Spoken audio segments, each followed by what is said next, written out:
DJ Shahzad की तरफ से आप सभी कांवड़िया भक्तों को पहला सोमवारी की हार्दिक शुभकामना।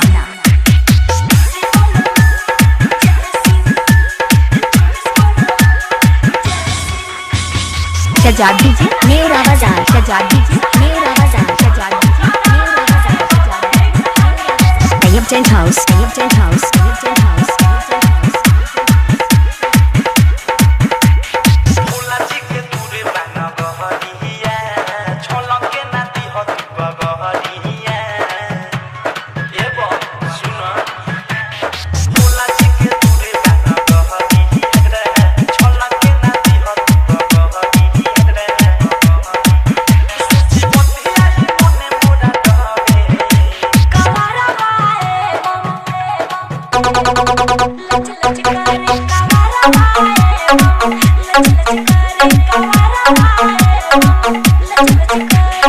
डीजे सहजाद की तरफ से आप सभी कांवड़िया भक्तों को पहला सोमवारी की हार्दिक शुभकामना।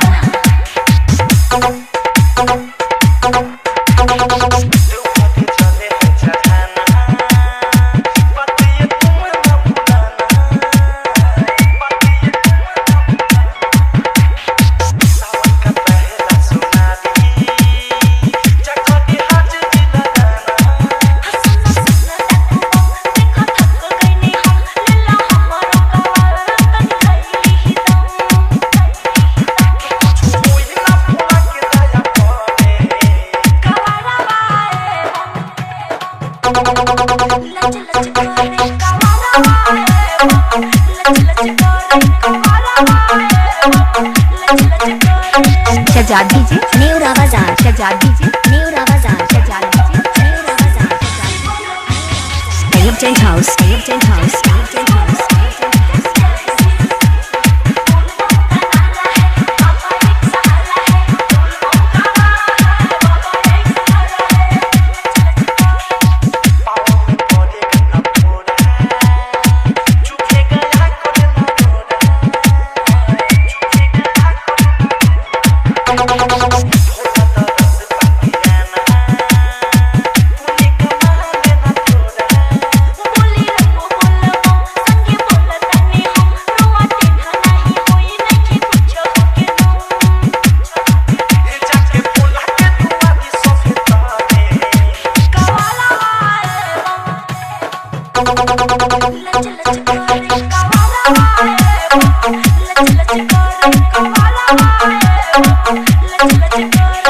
अरमान बाबू हाईटेक, अरमान बाबू हाईटेक, अरमान Babu hi tech.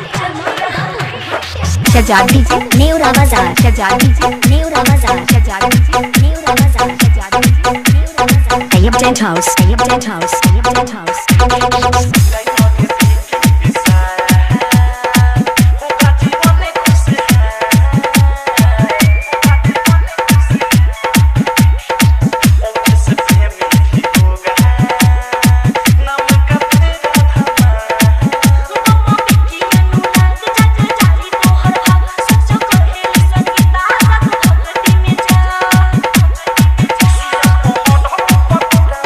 Shahzad DJ Nevra Bazar, Shahzad DJ Nevra Bazar, Shahzad DJ Nevra Bazar, Tayyab tent house, Tayyab tent house, Tayyab tent house.